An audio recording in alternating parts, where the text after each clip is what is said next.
కోనసీమ రావాలంటే భయం నాకు.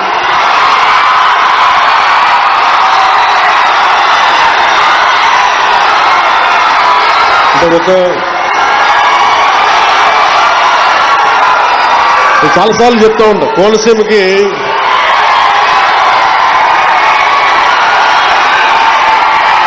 ఈ మట్టిలో ఈ నేలలో అగ్ని ఉంటుంది. అంటే ఖనిజ నిక్షేపాలు ఎప్పుడు బ్లోట్ జరుగుతూ ఉంటాయి. ఈ తిండి తిన్న మీకు, ఈ గాలి పీల్చిన మీకు ఎంత తెగింపు, ఎంత పౌరుషం ఉంటుందో నేను బాగా అర్థం చేసుకున్నాను.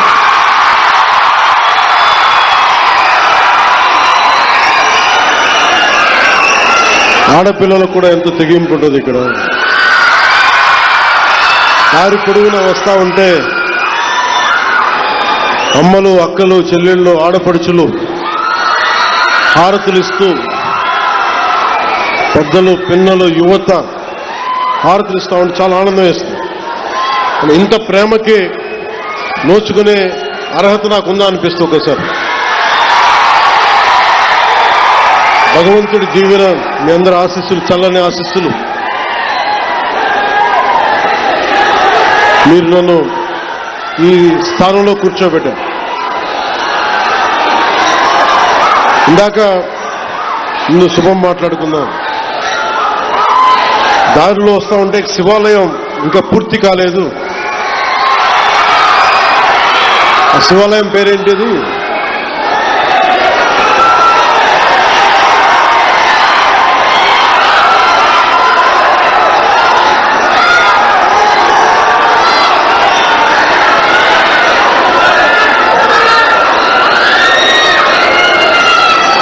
తీసుకోండి.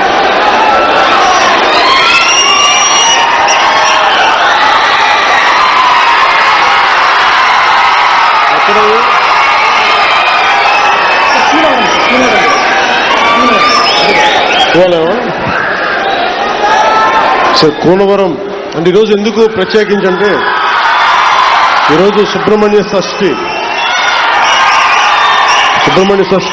శుభాకాంక్షలు తెలియజేసుకుంటూ, కూనవరం శివాలయం ఆగిపోయింది. సుబ్రహ్మణ్య షష్ఠి రోజున మీరు సుబ్రహ్మణ్యేశ్వర స్వామి తండ్రి అయిన పరమశివుడు ఆలయం ఆగిపోతే దాన్ని ఎలా వదిలేస్తాం? నేను మీకు మాటిస్తున్నాను, అది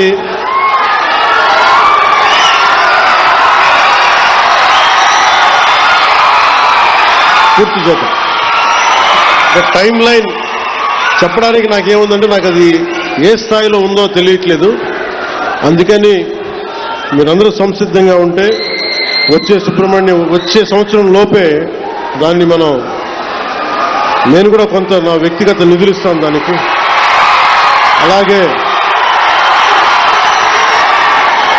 అలాగే మన ఎండోమెంట్స్ డిపార్ట్మెంట్తో మన మంత్రి గారితో కూడా మాట్లాడి దానికి కావాల్సిన నిధుల్ని నేను సమకూర్చి మీకు పరమశివుడి ఆశీస్సులు ఉండేలాగా మనందరికీ ప్రయత్నం నేను చేస్తాను. ఏంటమ్మా మీ లెటర్స్ ఇవన్నీ ఏం రాశారు లోపల? ఇవన్నీ చదివి మీకు పంపిస్తాను.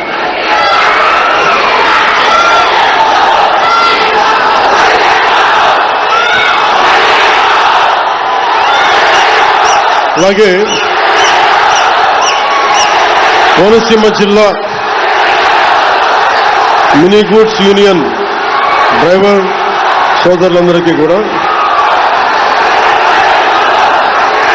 జీవో 20,000 ఏదో పెట్టారు. కొత్తగా వచ్చిన జీవో స్పాట్ క్యాష్ అనేది మీరు చెప్తా ఉన్నారు.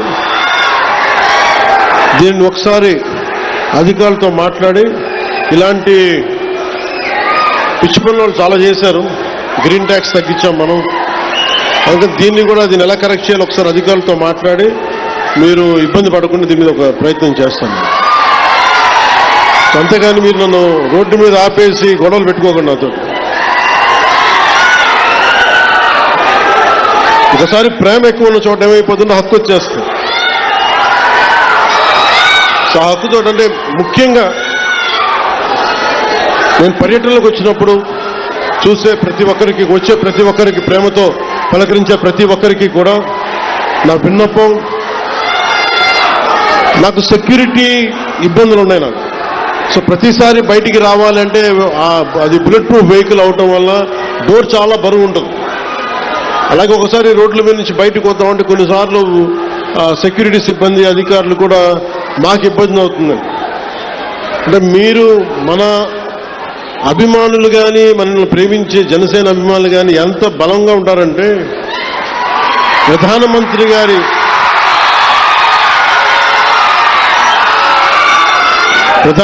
గారి ఎస్పీజీ గ్రూప్ కూడా, ప్రధానమంత్రి భద్రతా వ్యవహారాలని పర్యవేక్షించే ఎస్పీజీ వాళ్ళు కూడా నాకేం చెప్తారంటే,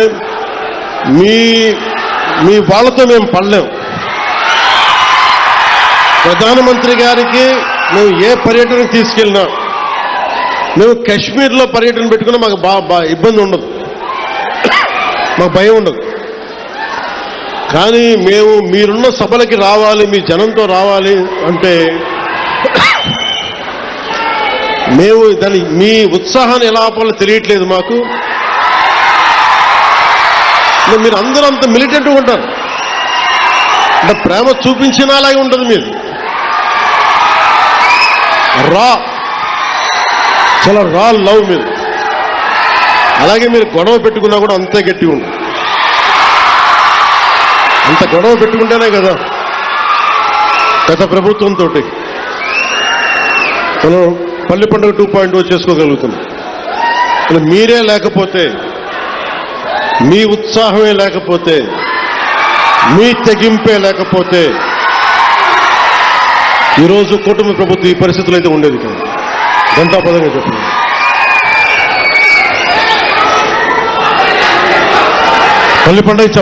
పల్లి పండుగ గురించి చెప్పబోయే ముందు ముఖ్యంగా ఇక్కడున్న జెన్జీ 20 ఏళ్ళు 2000 తర్వాత పుట్టిన పిల్లలు, యువత, నేను మీ భవిష్యత్తు కోసం ఆలోచిస్తున్నాను.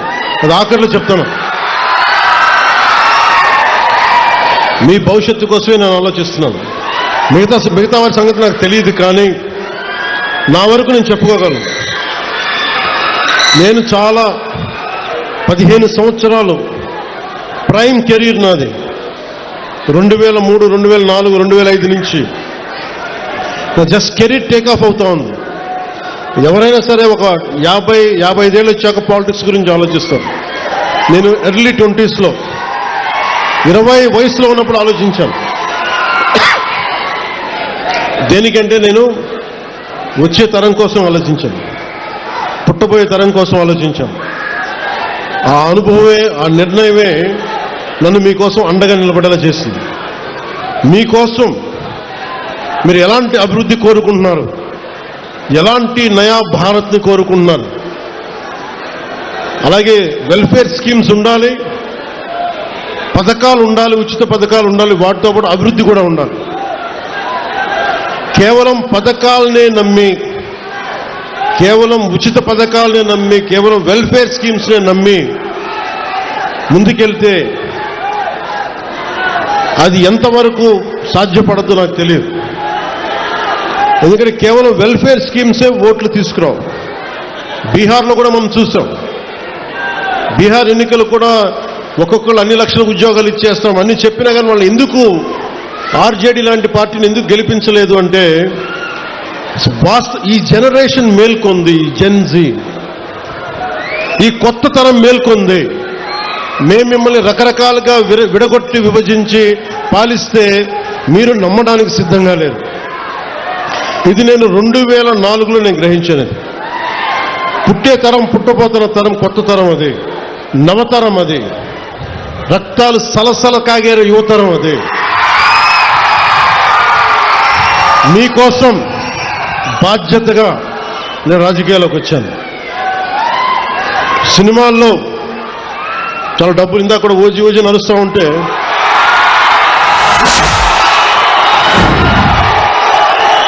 ఓజీ లాంటి సినిమాలు మనం 2004 తర్వాత కొట్టేవాళ్ళం.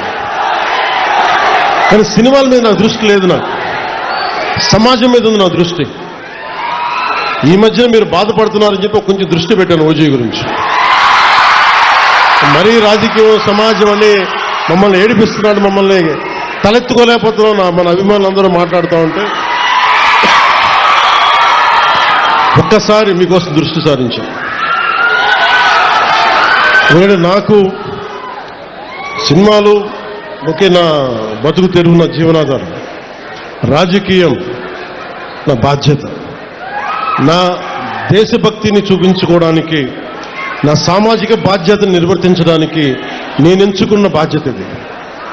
సో మీకోసం ఇలా చేయబట్టే నేను దాదాపు ఈ రోజున పల్లె పండుగ ఈ 2.0 సందర్భంగా మనం దాదాపు 6,000 కోట్ల రూపాయలతోటి పనులు మొదలు 6,787 కోట్ల రూపాయలతోటి 13,326 గ్రామ పంచాయతీల్లో 53,382 పనులని మనం ప్రారంభించబోతున్నాం. దీనికి మీరు 5 సంవత్సరాల క్రితం గత ప్రభుత్వ పాలన చూశారు. ఈ 5 సంవత్సరాల కాలంలో మీరు ఒకసారి జ్ఞాపకం తెచ్చుకుంటే మీకేం గుర్తొస్తాయి చెప్పండి. వాళ్ళు చేసింది గుంతలున్న రోడ్లలో చేపలు పట్టడాలు, రోడ్లు వేయకపోవడాలు, కాలువలు మరమ్మతులు చేయకపోవడాలు, ఏదన్నా అడిగితే కేసులు పెడతారు. ఇలాంటి భయానకం వాతావరణం నుంచి ఈ రోజున హక్కుగా కోనసీమ జిల్లా మినీ గూడ్స్ యూనియన్ డ్రైవర్లతో సహా వచ్చి మీరు వచ్చి మాకు ఈ సమస్య ఉందని చెప్పుకోగలుగుతున్నారు. నేను దానికి స్పందించగలుగుతున్నా. కానీ ఇదే మీరు గత ప్రభుత్వంలో కానీ ఒక్క ఎమ్మెల్యే దగ్గర కూడా మీరు చేయగలిగేవాళ్ళ. ఎంత భయపెట్టారు మిమ్మల్ని, ఎంత భయానకం వాతావరణం క్రియేట్ చేశారు. అంటే ఇదంతా మీరు ఒక్క యువత తీసుకున్న నిర్ణయం.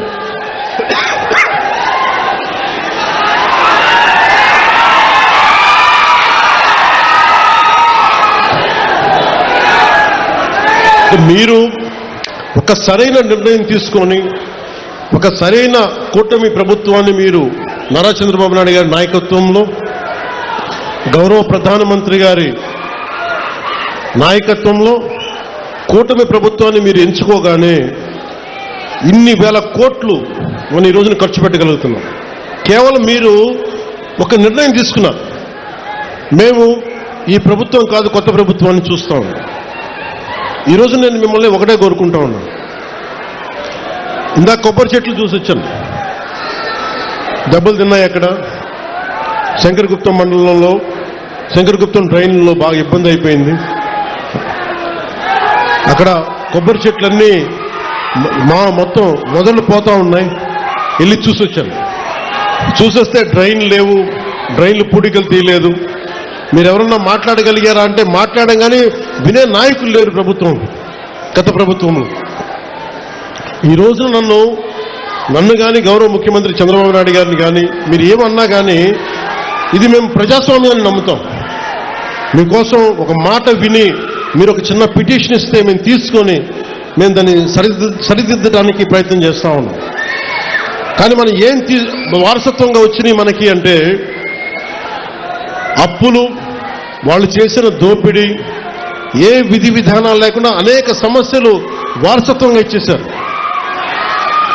నేను ఇక్కడ మనకు కనిపిస్తున్న కోనసీమ కొబ్బరి సీమ ఇది.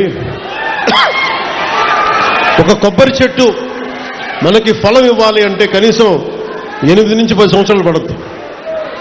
పూర్తి స్థాయిలో దాని ఫలితం చూడాలంటే కనీసం 15 సంవత్సరాలు పడుతుంది. నేను ఈ రోజున మిమ్మల్ని అడిగేది ఎలక్షన్ ముందు అడగట్లేదు, ఇప్పుడే అడుగుతున్నాను. వచ్చే 15 సంవత్సరాలు ఈ కూటమి ప్రభుత్వానికి మీరు అండగా ఉన్నారు. ఒక కొబ్బరి చెట్టుకి మీరు ఎంత కొబ్బరి చెట్టుని పాతే అది 10 దశాబ్దం తర్వాత ఫలితం ఇస్తుంది. అలాగే మీరు పెట్టుకున్న నమ్మకం అన్ని సమస్యని రాత్రికి రాత్రి చేయటం కుదరదు. కానీ నేను మీకు మాటిస్తున్నాను, ఇక్కడున్న యువత అందరికీ మాటిస్తున్నాను, పెద్దలకు మాటిస్తున్నాను. 15 నేను చాలా ప్రైమ్ ఏజ్లో వచ్చాను. నేను పాలిటిక్స్కి ఎర్లీ 30sలో వచ్చాను. నేను దేనికి వచ్చానంటే నేను ఎంతసేపు మనం జై హిందులు కొడతాం, మహాత్మా గాంధీ గారికి దండలేస్తాం, నేతాజీ సుభాష్ చంద్రబోస్ గారికి సెల్యూట్లు కొడతాం, దేశభక్తి అంటాం. కానీ వాస్తవంగా వచ్చేటప్పటికి సామాజిక బాధ్యత కానీ దేశం పట్ల భక్తి కానీ చూపించడానికి చాలా వెనకాడతాం. నేనెప్పుడు వెనకాడలా, ఒక అడుగు ముందుకేశాను. గెలుస్తానో ఓడిపోతానో, అసలు ఉంటానో పోతానో నాకే తెలియదు. నేను ఒక విప్లవ స్ఫూర్తితో అడుగుపెట్టాను. నేను నా సమాజం కోసం నిలబడాలి, నా దేశం కోసం నిలబడాలని ఆ కమిట్మెంట్. అసలు ఈ ఎన్నికల్లో నేను నేనే గెలుస్తానో లేదో నాకు తెలియదు, నేను ఓడిపోతానో లేదో నాకు తెలియదు, గెలుస్తానో లేదో నాకు తెలియదు. ఒకే ఒక్క హోప్ ఇచ్చింది నాకు, రాజోలు హోప్ ఇచ్చింది పోయిన ఎన్నికలు. ఈరోజు కూటమి ప్రభుత్వం చూస్తున్న 151 శాసనసభ్యులు కానీ 21 పార్లమెంట్ సభ్యులు కానీ వీటికి మూలాధారం, వీటికి అంకురార్పణ రాజోల్లో పడింది 2019. ఒక చిన్న దీపం మిగతా దీపాలను ఎలా వెలిగిస్తుందో, ఒక కొవ్వొత్తిని వెలిగించి ఎలాగ మిగతా 5 కొవ్వొత్తులు మనం ఎలా వెలిగించాము, 5 దీపాలు మనం ఎలా వెలిగించాము ఒత్తుల్ని, అలాగా నాకు 2019లో మీరు వెలిగించినది చిన్నపాటి ఆశ, మినుకు మినుకు అంటే విజయం. వెళ్ళిపోయిన ఎమ్మెల్యే,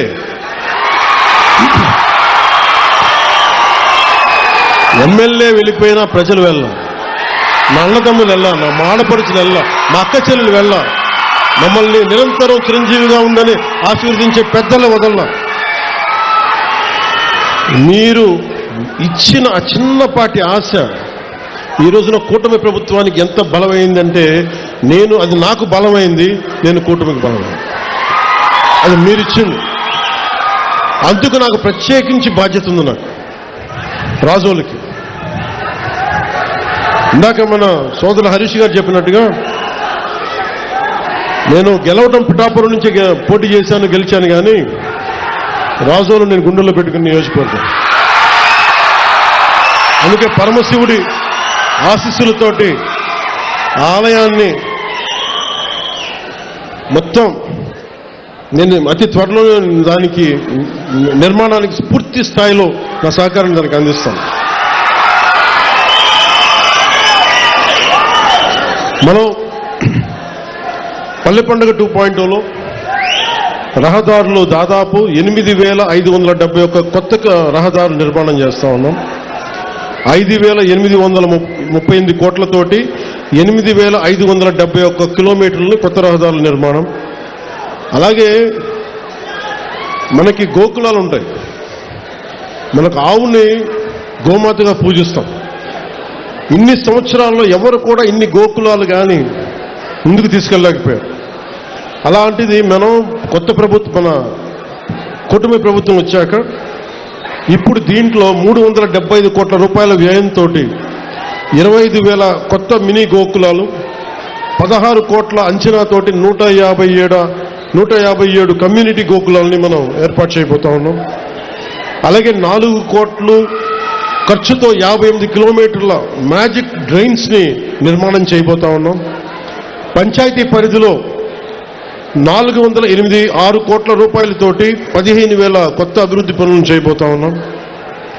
అలాగే డిస్ట్రిక్ట్ పంచాయతీ రిసోర్స్ సెంటర్కి 148 కోట్లతోటి డిపిఆర్స్ మరియు గ్రామ పంచాయతీ భవనాలు నిర్మాణం చేస్తా ఉన్నాం.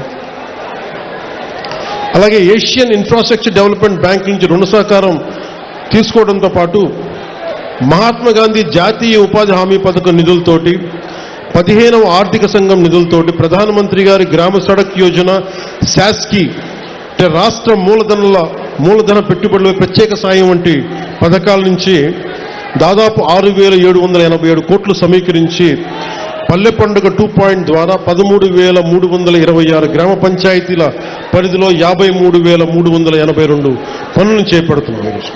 సో దానికి మీరందరూ ప్రత్యేక అతిథులుగా వచ్చినందుకు, అది మన రాజోల్లో దీని ప్రారంభోత్సవం చేసినందుకు మీ అందరికీ మనస్ఫూర్తిగా మీకు ధన్యవాదాలు తెలుపుకుంటా ఉన్నాను.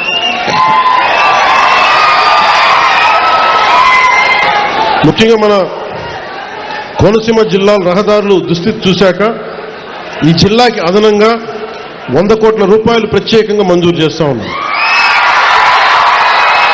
కాకపోతే వేసిన రోడ్ల మీద మీరు బైక్లో ఫాస్ట్గా వెళ్ళకండి, జాగ్రత్తగా ఇంటికి వెళ్ళండి. మీరు బైక్లో ఫాస్ట్గా వెళ్ళడానికి రోడ్లు వేయట్లా, జాగ్రత్తగా ఇంటికి వెళ్తారు.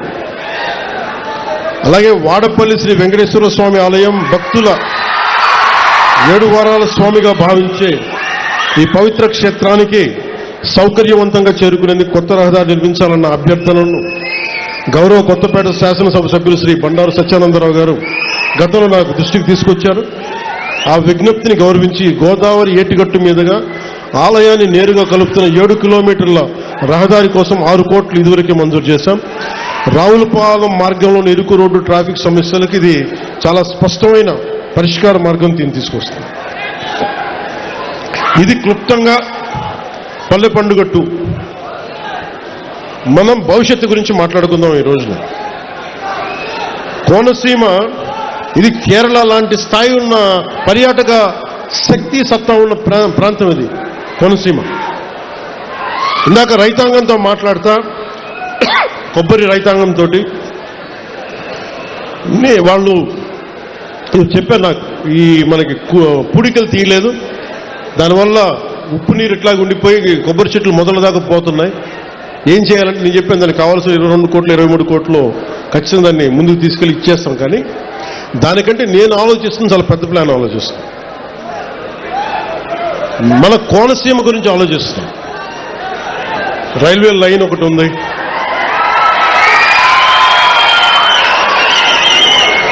గత ప్రభుత్వానికి అండగా ఉండే పత్రికలు కొన్ని మీరేం చేశారని మాట్లాడుతూ ఉంటాం. మేము మీలాగా దోచేయట్లా, మీలాగా ఎవరైనా పిటిషన్ ఇస్తే భయపెట్టట్లా, ఇన్ని వేల కోట్లు ఖర్చు పెడతా ఉన్నాం, అందరికీ సకాలానికి జీతాలు ఇస్తా ఉన్నాం, మీరు ఇచ్చిన దానికంటే పెన్షన్లు ఇంకా బలంగా ఇస్తున్నాం, వికలాంగుల పెన్షన్లు బాగా ఇస్తున్నాం మీకంటే కూడా. వీటన్నిటి మధ్యలో ఛాలెంజ్ ఏంటంటే వీళ్ళు ఏది కూడా మీ దృష్టిలో పెట్టుకోవాల్సింది, ముఖ్యంగా యువత. ఎందుకంటే నేను 2014లో 9లో మాట్లాడినప్పుడు చాలా మందికి నేను మాట్లాడుతున్న ఎంతవరకు వాస్తవ రూపం దాలుస్తుంది, నేను పడికట్టు పదాలతో మాట్లాడే రాజకీయ నాయకుడు నేను కాదు, నాకు తెలియదు. నేను ప్రేమగా మాట్లాడుతాను, గుండెల్లోంచి మాట్లాడుతాను. నాకు 2 మాటలు నాకు తెలియదు. గొడవ పెట్టుకున్నా ప్రేమించిన ఒకటిలా ఉంటుంది, గొడవ పెట్టుకుంటే శత్రువు అనుకుని గొడవ పెట్టుకుంటాను, మళ్ళీ వెనక్కి వెళ్ళను. ప్రేమించిన నా ఇంట్లో వాడిని కూడా ప్రేమిస్తాను. సో నేను మీకోసం నేను ఉన్నాను ఇక్కడ. చాలామంది మాట్లాడుతున్నారు ఈ మధ్యన విప్లవాలు వచ్చేస్తాయి, నేపాల్ తరహాలో, శ్రీలంక తరహాలో, బంగ్లాదేశ్ తరహాలో యువత రోడ్ల మీదకి వస్తారు, గొడవ చేస్తాను. ఈ దేశంలో చాలా మంది కలలు కంటా ఉన్నారు. అలా చెయ్యాలి అంటే, అలా గొడవలు రావాలి అంటే అది ఎన్డీఏ ప్రభుత్వం కాదు, గత ప్రభుత్వం కనుక ఇంకొక సంవత్సరం ఉంటే ఖచ్చితంగా ప్రజలు రోడ్ల మీదకి వస్తారు. అలాంటి తిరుగుబాట్లు నడపడానికి మేము ఎప్పుడు సిద్ధంగా ఉండాం. అదృష్టవశాత్తు మన ప్రజాస్వామ్యం చాలా బలమైంది, మీ నిర్ణయం అమూల్యమైంది. కాబట్టి గొడవలు లేకుండా ఒక్క ఓటు అనే ఒక ఆయుధంతో మొత్తం ప్రభుత్వాన్ని మార్చేశారు మీరు. ఇప్పుడు మన ముందున్న బాధ్యత ఏంటి? మా ముందున్న బాధ్యత, నేను మీ భవిష్యత్తు కోసం ఆలోచిస్తున్నా. మీకు ఎలాంటి ఉపాధి కావాలి, ఎలాంటి మీకు టాలెంట్ ఉంటే మీకు అద్భుతంగా ఉంటుంది. ఉదాహరణకు మన కోనసీమ వాతావరణం తీసుకుందాం. ఇక్కడ బ్యాక్ వాటర్స్ ఉన్నాయి. కేరళలో బ్యాక్ వాటర్ టూరిజం చాలా అద్భుతమైంది. ఎక్కడెక్కడో విదేశాల నుంచి ఆ పడవల్లో ఉండి అక్కడే వాళ్ళు వండుకొని వాళ్ళకి బోల్డంత డబ్బులు వస్తాయి అక్కడికి. దానివల్ల బోల్డంత ఉపాధి అవకాశాలు, బోల్డంత మనకి టూరిజం ఇన్కమ్. అలాగే తమిళనాడులో షూటింగ్కి తమిళనాడుకి వెళ్తారు, వద్దు అవసరం లేదు. మన కోనసీమ వస్తే అసలు కొబ్బరి తోపులు చూస్తే ఎంత అద్భుతంగా ఉంటుంది ఇక్కడ. ఈ అందాన్ని ఎక్కడన్నా కొట్టగలవా? తిరిగి సృష్టించగలం ఈ అందాన్ని. సో దీన్ని సినిమాల ద్వారా కానీ అంటే ఎన్ని అవకాశాలు ఉన్నాయి అంటే మనం చేసుకోవడానికి కోనసీమకి ఇన్ని అవకాశాలు. అలాగే యువతగా పిచ్చి తెగింపు ఉంది మీ దగ్గర.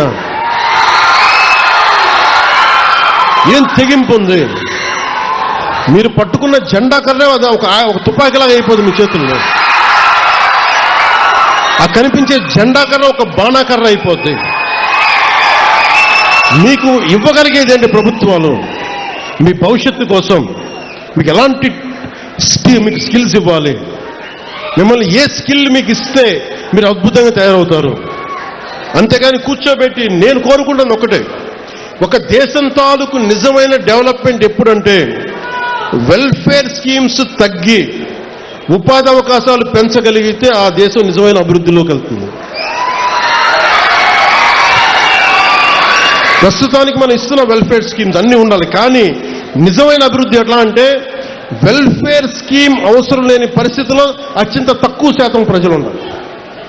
ఎక్కువ శాతం ప్రజలు వాళ్ళ స్వయం శక్తి మీద, వాళ్ళ కాళ్ల మీద వాళ్ళు నిలబడగలిగే సత్తాని ప్రభుత్వాలు కానీ పాలసీలు, పబ్లిక్ పాలసీల ద్వారా కానీ తీసుకురాగలిగితే అది నిజమైన అభివృద్ధి. నారా చంద్రబాబు నాయుడు గారి నాయకత్వంలోని కూటమి ప్రభుత్వం, ప్రధానమంత్రి గారి నాయకత్వంలోని కూటమి ప్రభుత్వం ఆ దిశగానే ఆలోచిస్తూ ఉంది. వెల్ఫేర్ స్కీమ్స్ ఉంటాయి. వెల్ఫేర్ స్కీమ్స్తో పాటు అసలు వెల్ఫేర్ స్కీమ్ పరిస్థితుల్లో కంటే కూడా అభివృద్ధిని ఎలా చేయాలి, మనం ఏ రకంగా తీసుకెళ్ళాలి, ఏ రోడ్లు ఏ మూలకెళ్ళండి, రోడ్డు మీదకి వచ్చినా ఏ మూలకెళ్ళినాక నన్ను అడిగేది ఒకటే, మొన్న ఏదో ఏ ఊరు వెళ్ళాం మొన్న